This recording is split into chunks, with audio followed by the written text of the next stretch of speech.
Episode 3માં આપનું હાર્દિક સ્વાગત છે. જીએસઆરટીસી કંડક્ટર ડ્રાઈવર સ્પેશિયલ ભરતી MCQ લઈને આવી ગયા છે. તો જો તમે એપિસોડ 1 અને 2 ના જોયો હોય તો સૌપ્રથમ જોઈ લેજો એટલે તરત ખ્યાલ આવે.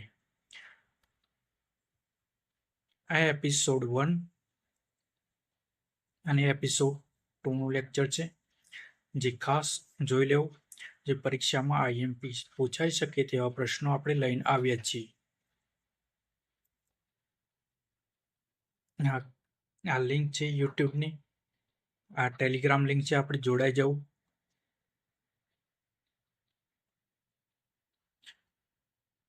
આ QR કોડ ટેલિગ્રામનો છે અને આ યુટ્યુબનો છે. તમે QR કોડ કરીને પણ જોડાઈ શકો અને લિંક આપેલી છે તે પણ જોડાઈ શકો છો. ચલો ચાલુ કરીશું આજનું લેક્ચર. આપણે એપિસોડ 3 કંડક્ટર અને ડ્રાઈવર સ્પેશિયલ ભરતી માટે. એપિસોડ 1 ખાસ જોઈ લેવું મિત્રો, જે IMP પ્રશ્નો પૂછાઈ શકે તેવા આપણે લઈને આવ્યા છીએ. MV એક્ટની કલમ ને ડ્રાઇવિંગ લાયસન્સ મેળવવા હેતુ માટે વાહનનું ફરીથી વર્ગીકરણ કરીને 2019માં સુધારવામાં આવેલ છે. તો કઈ કલમ એની વાત કરવામાં આવે છે? તો પ્રશ્ન નંબર 1માં જવાબ આવશે બી, કલમ 10, જે ફરીથી વર્ગીકરણ 2019 સુધારવામાં આવેલ છે. આ પ્રશ્ન નંબર મિત્રો હતો 1. આગળ વધીશું. પ્રશ્ન નંબર 2, પ્રથમ ડ્રાઇવિંગ ટેસ્ટમાં ફેલ થતા બીજી ટ્રાય ક્યારે આપી શકાય? ઓપ્શન એ 3 દિવસ પછી, ઓપ્શન બી 5 દિવસ પછી, ઓપ્શન સી 7 દિવસ પછી, ઓપ્શન ડી 15 દિવસ પછી. જો તમને મિત્રો જવાબ આવડતા હો તો તમે કોમેન્ટ કરીને કોમેન્ટ કરી શકશો વિડીયો લેક્ચર પૂરો થયા પછી. પ્રશ્ન નંબર 2માં જવાબ આવશે આપણો સી, 7 દિવસ પછી. જો તમે પ્રથમ ડ્રાઇવિંગ ટેસ્ટમાં ફેલ થાવ તો બીજી વખત તમને 7 દિવસ પછી ટ્રાય કરવા મળે છે, ટેસ્ટ આપવા મળી છે. ચલો આગળ વધીશું. પ્રશ્ન નંબર 3, MV એક્ટ 1988 મુજબ મોટર વાહનની નોંધણીનું પ્રમાણપત્ર RC બુક કઈ કલમ હેઠળ સમગ્ર ભારતમાં અસર કરતા રહેશે? ઓપ્શન એ કલમ 40, ઓપ્શન બી કલમ 46, ઓપ્શન સી કલમ 50, ઓપ્શન ડી કલમ 62. તો પ્રશ્ન નંબર 3માં જવાબ આવશે કલમ 46, ઓપ્શન બી સાચો જવાબ. આગળ વધીશું. પ્રશ્ન નંબર 4, ગુજરાત રાજ્યમાં નોંધાયેલ મોટર વાહન રાજસ્થાનમાં 12 મહિનાથી વધુ સમય માટે રાખવું હોય તો મોટર વાહન અધિનિયમની કઈ જોગવાઈ શું કહે છે? મતલબ કે આ પ્રશ્ન એવું કહેવા માંગે છે કે કોઈ વાહન આપણે બીજા રાજ્યમાં રાખવું હોય તો કઈ અધિનિયમની જોગવાઈ લાગુ પડે? ઓપ્શન એ કઈ મંજૂરીની જરૂર નથી, ઓપ્શન બી મોટર વાહનને નવો રજિસ્ટ્રેશન નંબર લેવો પડે, option C double road tax ભરવો પડે, ઓપ્શન ડી માત્ર ખાસ પરમિટ રિન્યૂ કરવી પડે. પ્રશ્ન નંબર 4માં આપણો જવાબ આવશે બી, મોટર વાહનને નવો રજિસ્ટ્રેશન નંબર લેવો પડે. આગળ વધીશું. પ્રશ્ન નંબર 5, ભારે મોટર વાહન હેવી મોટર વ્હીકલ માટેનું વાહન એટલે ભાર પડ્યા વગરનું જેનું વજન કેટલા કિલોગ્રામથી વધુ હોય? ઓપ્શન એ 5000 કિલોગ્રામથી વધુ, ઓપ્શન બી 7500 કિલોગ્રામથી વધુ, ઓપ્શન સી 10,000 કિલોગ્રામથી વધુ, ઓપ્શન ડી 12,000 કિલોગ્રામથી વધુ. તો પ્રશ્ન નંબર 5માં જવાબ આવશે આપણો મિત્રો 12,000 કિલોગ્રામથી વધુ હોય. ચલો આગળ વધીએ. પ્રશ્ન નંબર 6, ડ્રાઇવિંગ લાયસન્સ મેળવવા ઈચ્છુક અરજદારને શરૂઆતમાં સામાન્ય રીતે વધારેમાં વધારે કેટલા વર્ષની મુદત સુધી ડ્રાઇવિંગ લાયસન્સ આપવામાં આવે છે? ઓપ્શન એ 5 વર્ષ સુધી, ઓપ્શન બી 10 વર્ષ સુધી, ઓપ્શન સી 20 વર્ષ સુધી, ઓપ્શન ડી 30 વર્ષ સુધી. તો પ્રશ્ન નંબર 6માં મિત્રો જવાબ આવશે આપણો સી, 20 વર્ષ સુધી ડ્રાઇવિંગ લાયસન્સ આપવામાં આવે છે વધારેમાં વધારે મુદત. ચલો આગળ વધીશું. પ્રશ્ન નંબર 7, ક્લેમ ટ્રિબ્યુનલની અકસ્માત વળતર સંબંધિત કાનૂની ન્યાય નિર્ણય માટે વિશેષ જાણકારી મેળવવા કેટલા વ્યક્તિઓની સહાય લઈ શકાય છે? ઓપ્શન એ એક પણ નહીં. ઓપ્શન બી માત્ર 3 જ વ્યક્તિઓની. ઓપ્શન સી એક કે તેથી વધુ વ્યક્તિઓની. ઓપ્શન ડી ફરજિયાત 5થી વધુ સભ્યોની. તો પ્રશ્ન નંબર 7 મિત્રો જવાબ આવશે આપણો સી, એક કે તેથી વધુ વ્યક્તિઓની સહાય લઈ શકાય છે. આગળ વધીશું. પ્રશ્ન નંબર 8. મોટર વાહન અધિનિયમની કલમ 109 મુજબ ભારતમાં નોંધણી થતા દરેક મોટર વાહનનું સ્ટીયરિંગ અંકુશ સ્ટીયરિંગ કંટ્રોલ કઈ બાજુ બનાવેલું હોવું જોઈએ? ઓપ્શન એ ડાબી બાજુ. ઓપ્શન બી જમણી બાજુ. ઓપ્શન સી વચ્ચેની બાજુ. ઓપ્શન ડી ગમે તે એક બાજુ ચાલશે. તો પ્રશ્ન નંબર 8માં જવાબ આવશે મિત્રો જમણી બાજુ. ઓપ્શન બી આપણો રાઈટ આન્સર છે. ચલો આગળ વધીશું. પ્રશ્ન નંબર 9. ક્લેમ ટ્રિબ્યુનલ આદેશ આવ્યા બાદ કેટલા દિવસની અંદર ચુકાદામાં આપેલ સમગ્ર વળતરની રકમ જમા કરાવી દેવી જોઈએ? આ કલમ નંબર 168 જોગવાઈ આપેલી છે, તેના વિશે વાત કરી છે. ઓપ્શન એ 15 દિવસ. ઓપ્શન બી 30 દિવસ. ઓપ્શન સી 45 દિવસ. ઓપ્શન ડી 60 દિવસ. તો પ્રશ્ન નંબર 9માં જવાબ આવશે ઓપ્શન બી 30 દિવસની અંદર. ચલો આગળ વધીશું. પ્રશ્ન નંબર 10. જાહેર જગ્યામાં વાહનનો ઉપયોગ કરવાથી ત્રીજી વ્યક્તિને થતી શારીરિક ઈજા કે મૃત્યુના જોખમ સામે કયો મોટો કાયદાકીય ઉપાય કરવો અનિવાર્ય છે? ઓપ્શન એ પોલીસ સ્ટેશનમાં બોન્ડ જમા કરાવવો. ઓપ્શન બી વીમા પોલિસી ઉતરાવવી. ઓપ્શન સી વાહનની સ્પીડ લિમિટ લોક કરવી. ઓપ્શન ડી વાહન તાત્કાલિક વેચી દેવું. તો પ્રશ્ન નંબર 10માં જવાબ આવે છે આપણો બી વીમા પોલિસી ઉતરાવવી. ચલો નેક્સ્ટ આગળ વધીશું. પ્રશ્ન number 11.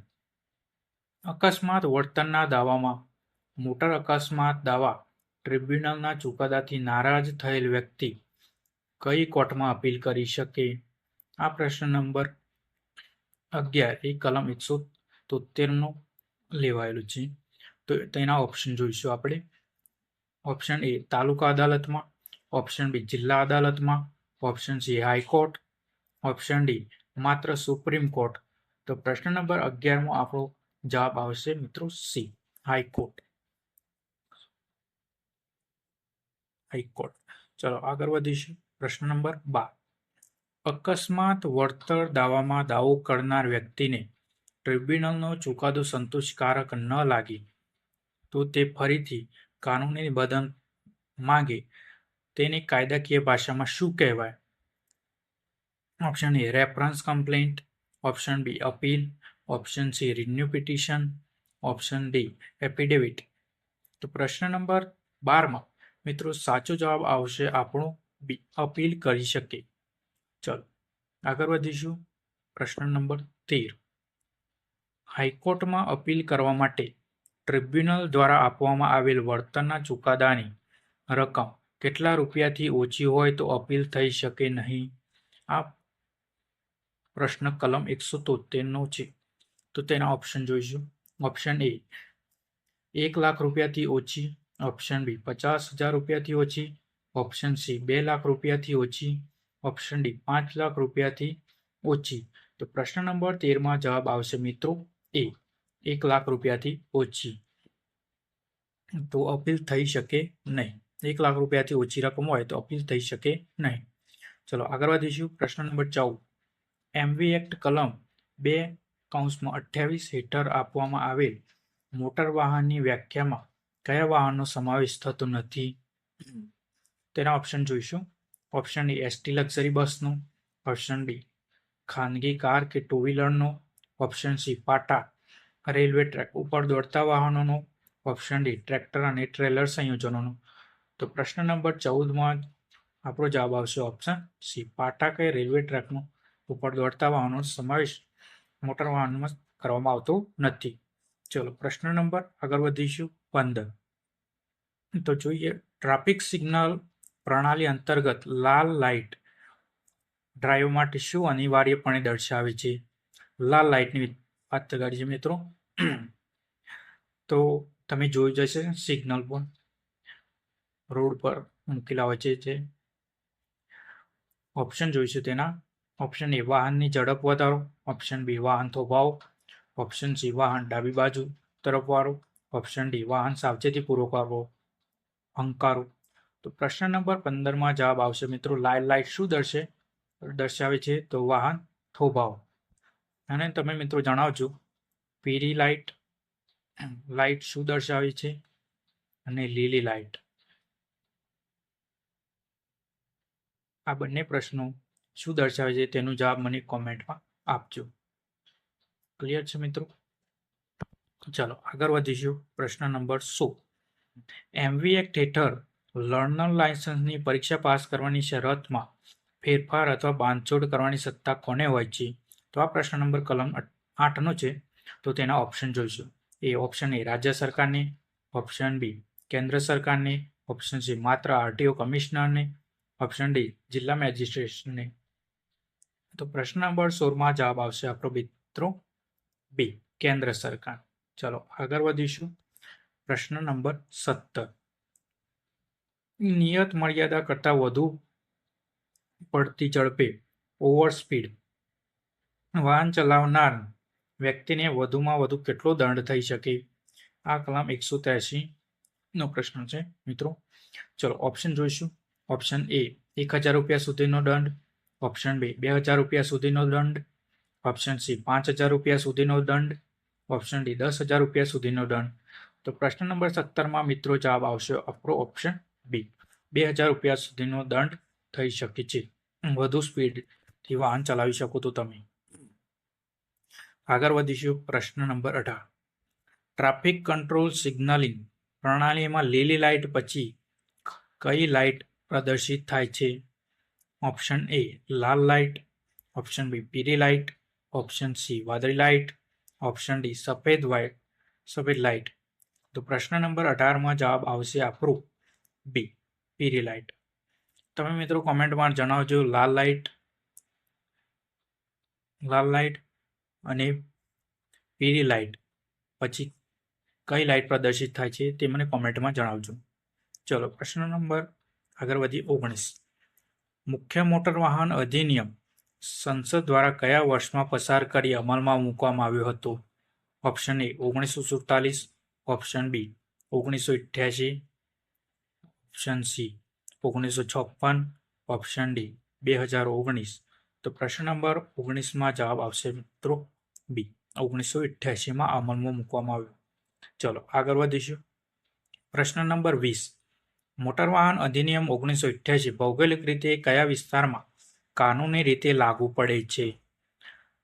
Option A Jammu Kashmir સિવાય સમગ્ર ભારતમાં, ઓપ્શન બી જમ્મુ કાશ્મીર સહિત સમગ્ર ભારતમાં, ઓપ્શન સી માત્ર કેન્દ્રશાસિત પ્રદેશમાં, ઓપ્શન ડી ફક્ત જે તે મંજૂર પામેલ રાજ્ય પૂરતું.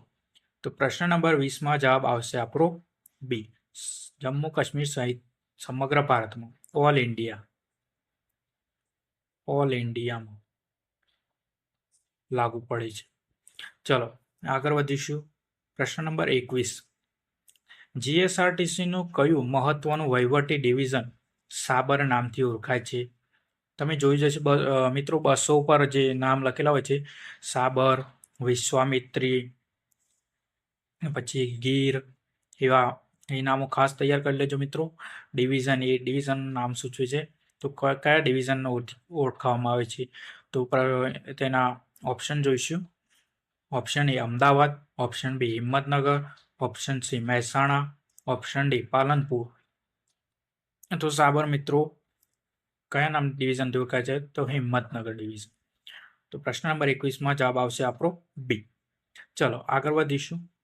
જીએસઆરટીસી બસોમાં 10% રાહત દરવાળી ટિકિટમાં વળતી મુસાફરી રિટર્ન જર્નીમાં વધુમાં વધુ કેટલા દિવસમાં પૂર્ણ કરવાની હોય છે? જો તમે રિટર્ન ટિકિટ લીધી હોય તો તે વધુમાં વધુ કેટલા દિવસમાં પૂર્ણ કરવાની હોય એનો પ્રશ્ન પૂછ્યો છે. તો પ્રશ્ન ઓપ્શન એ 3 દિવસમાં, ઓપ્શન બી 7 દિવસમાં, ઓપ્શન સી 10 દિવસમાં, ઓપ્શન ડી 15 દિવસમાં. તો પ્રશ્ન નંબર 22માં આપણો જવાબ આવશે બી 7 દિવસમાં તમારે રિટર્ન મુસાફરી કરવાની હોય છે. ચલો આગળ વધીશું. પ્રશ્ન નંબર 23. જો કોઈ મુસાફર મોટો એલઈડી ટીવી એસટી બસની સીટ પર મૂકીને સવારી કરે તો તેની પાસેથી કેટલો ચાર્જ વસૂલવામાં આવે છે? જો તમે મોટું સાધન કંઈ એલઈડી ટીવી એવું કંઈ સીટ પર રોકીને બેસો તો તેનો ચાર્જ કેટલો વસૂલવામાં આવે છે એના વિશે પ્રશ્ન પૂછ્યો છે. તો તેના ઓપ્શન જોઈશું. એ હાફ ટિકિટ મતલબ અડધી ટિકિટ, ઓપ્શન બી આખી ટિકિટનો ચાર્જ, ઓપ્શન સી કોઈ પણ વધારાનો ચાર્જ નહીં, ઓપ્શન ડી સામાન્ય લગેજ દર મુજબ અડધો ચાર્જ. તો પ્રશ્ન નંબર 23માં જવાબ આવશે આપણો બી આખી ટિકિટનો ચાર્જ. જો તમે સીટ રોકો તો તેની આખી ટિકિટ લેવામાં આવે છે, મતલબ આખી ટિકિટનો ચાર્જ વસૂલવામાં આવે છે. ચલો આગળ વધીશું. પ્રશ્ન નંબર 24. સરકાર માન્ય પત્રકારોને એસટી નિગમની બસોમાં મળતી મફત મુસાફરીની યોજના વધુમાં વધુ કેટલા કિલોમીટર સુધીની મર્યાદા ધરાવે છે? Option A 1000 kilometre, option B 500 kilometre, option C 2000 kilometre, option D અમર્યાદિત. તો પ્રશ્ન નંબર 24માં જવાબ આવશે આપણો મિત્રો ડી અમર્યાદિત. અમર્યાદિત કિલોમીટર સુધીની મર્યાદા મફત પાસની મુસાફરી યોજના લાભ આપવામાં આવે છે પત્રકારો. ચલો આગળ વધીશું. પ્રશ્ન નંબર 25. હાલમાં ગુજરાત રાજ્ય માર્ગ વાહન વ્યવહાર નિગમ જીએસઆરટીસી હેઠળ સમગ્ર ગુજરાતમાં કુલ કેટલા વહીવટી વિભાગ ડિવિઝન કાર્યરત છે? ઓપ્શન એ 12 વિભાગ, ઓપ્શન બી 14 વિભાગ, ઓપ્શન સી 16 વિભાગ, ઓપ્શન ડી 18 વિભાગ. તો પ્રશ્ન નંબર 25માં આપણો જવાબ આવશે ઓપ્શન મિત્રો સી 16 વિભાગ કાર્યરત છે. ચલો આગળ વધીશું. પ્રશ્ન નંબર 26. જીએસઆરટીસીની બુકિંગ અન્ય સેવાઓ માટેની સત્તાવાર વેબસાઇટનું સાચું એડ્રેસ કયું છે? વેબસાઇટ કઈ છે? તો option A www.gsrtc.org, option B www.gsrtc.in, option C www.gujatrattransport.government.in, option D www.gsrtc.com. તો પ્રશ્ન નંબર 26માં મિત્રો જવાબ આવશે આપણો બી www.gsrtc.in. આ આપણા ગુજરાત જીએસઆરટીસીની વેબસાઇટ છે મિત્રો. ચલો આગળ વધીશું. પ્રશ્ન નંબર 27. દૈનિક અપડાઉન કરતા નોકરિયાત કે મુસાફરો માટે કેટલા ટકા રાહત ભાડાના દરે માસિક અથવા ત્રિમાસિક કન્સેશન પાસ યોજના અમલી છે? તો ઓપ્શન જોઈશું એના. ઓપ્શન એ 30% રાહત દરે, ઓપ્શન બી 40% રાહત દરે, ઓપ્શન સી 50% રાહત દરે, ઓપ્શન ડી 60% રાહત દરે. તો પ્રશ્ન નંબર 27માં મિત્રો આપણો જવાબ આવશે ઓપ્શન સી 50% રાહત દરે. દૈનિક અપડાઉન કરતા નોકરિયાત કે મુસાફરો હોય તેમને ભાડાના દરેક માસિક અથવા ત્રિમાસિક કન્સેશન પાસ યોજનામાં 50%ની રાહત આપવામાં આવે છે. ચલો આગળ વધીશું. પ્રશ્ન નંબર 28. એસટી બસમાં નિયમ મુજબ વધુમાં વધુ કેટલા વર્ષની ઉંમર સુધીના બાળકોની અડધી ટિકિટ કે આખી ટિકિટ લેવામાં આવતી નથી? નિઃશુલ્ક મુસાફરી. કેટલા વર્ષ સુધીના ઉંમરના બાળકોને નિઃશુલ્ક મુસાફરી કરવામાં આવે છે એનો પ્રશ્ન પૂછ્યો છે. એમની ટિકિટ લેવામાં આવતી નથી મતલબ. ઓપ્શન એ 3 વર્ષ સુધીના, ઓપ્શન બી 5 વર્ષ સુધીના, ઓપ્શન સી 7 વર્ષ સુધીના, ઓપ્શન ડી 10 વર્ષ સુધીના. તો પ્રશ્ન નંબર 28માં જવાબ આવશે આપણો મિત્રો બી 5 વર્ષ સુધીના હોય બાળકો, 5 વર્ષ સુધીના એમની નિઃશુલ્ક એમની ટિકિટ લેવામાં આવતી નથી. તમે મિત્રો જણાવજો 5 થી 12 વર્ષના હોય બાળકો, 12 વર્ષના બાળકોને કેટલી ટિકિટ લેવામાં આવે છે? આનો જવાબ આપજો મિત્રો કોમેન્ટમાં. અને 12 વર્ષથી ઉપર એમની કેટલી ટિકિટ આપવામાં આવે છે તે ઓપ્શનમાં જણાવજો મિત્રો. ચલો આ 2 પ્રશ્નોના જવાબ મને કોમેન્ટમાં જણાવજો. ચલો આગળ વધીશ. પ્રશ્ન નંબર 29. જીએસઆરટીસીનું વડોદરા સ્થિત ડિવિઝન કયા પૌરાણિક નદી આધારિત નામ વિશ્વામિત્રીથી ઓળખાય છે? Option A Nadiad division, option B Vadodara division, option C Bharuch division, option D Surat division. તો પ્રશ્ન નંબર 29માં જવાબ આવશે આપણો મિત્રો વડોદરા ડિવિઝન. વડોદરા ડિવિઝનનું વિશ્વામિત્રી નદી પરથી નામ ડિવિઝન આધારિત ઓળખાય છે. ચલો, આવા ડિવિઝનના જે મિત્રો નામ છે તે તમે ખાસ તૈયાર કરી લેજો, જે પરીક્ષામાં પૂછાઈ શકે છે. ચલો આગળ વધીશું. પ્રશ્ન નંબર 30. એસટી બસમાં મુસાફરી દરમિયાન એક પેસેન્જર દીઠ વધુમાં વધુ કેટલું લગેજ સામાન વિના મૂલ્યે સાથે લઈ જવાની છૂટ હોય છે? Option D 15 kilogram, option B 20 kilogram, option C 25 kilogram, option D 30 kilogram. તો પ્રશ્ન નંબર 30માં જવાબ આવશે આપણો મિત્રો સી, 25 કિલોગ્રામ તમે સુધીનું લગેજ જે તમે સાથે લઈ જવા છે તે 25 કિલોગ્રામ સુધી તમે વિના મૂલ્યે લઈ જઈ શકો. હવે તમે મિત્રો જણાવજો કોમેન્ટમાં કે 5 થી 12 વર્ષના બાળકોને કેટલું લગેજ વિના મૂલ્યે લઈ જવામાં આવે છે.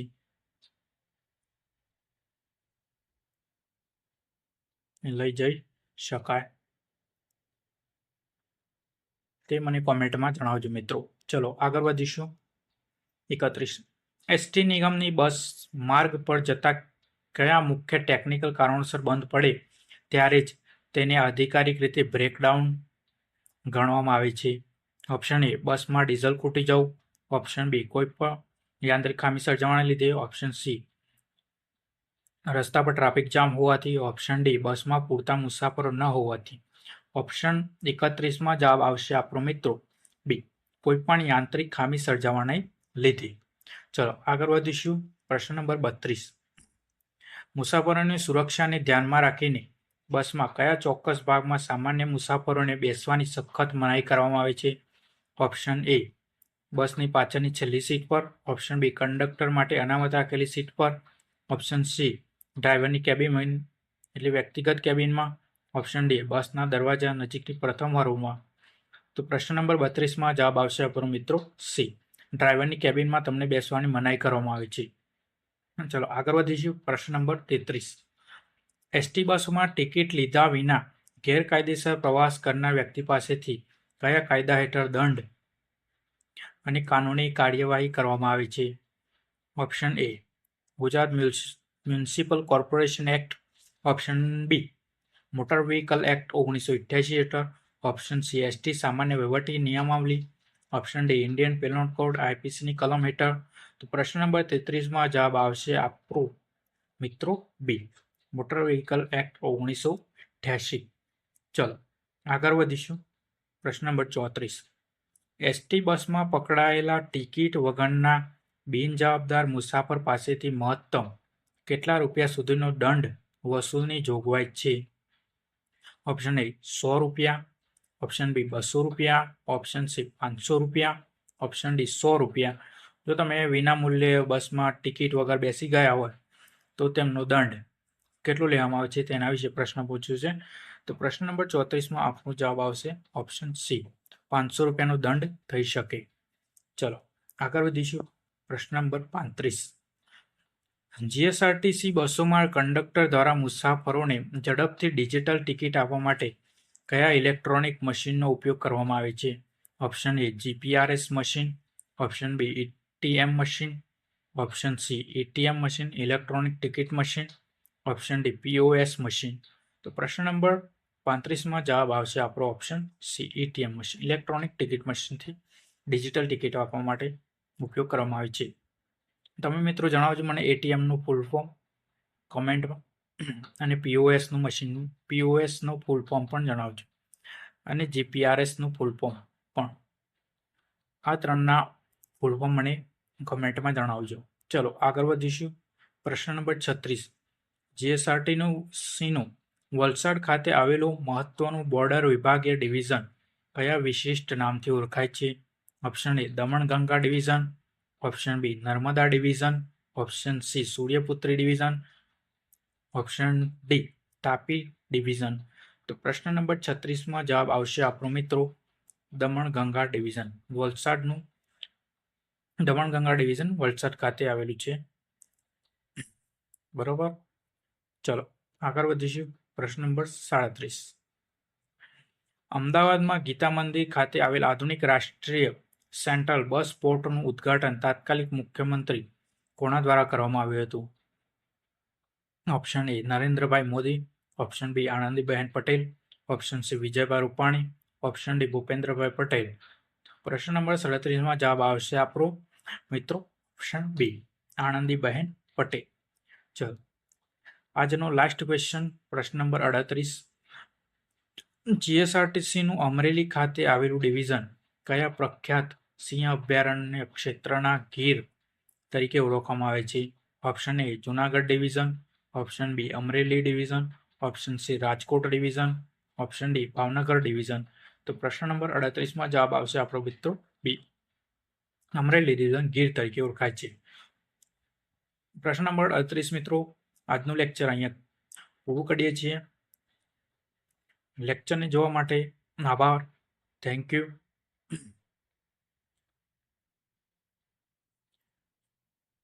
તમે તૈયારી કરતા રહો કંડક્ટર 2026ની એક્ઝામની. All the best. Thank you. મળીએ છીએ મિત્રો એપિસોડ 4માં. આપણે જલ્દી લાવીશું.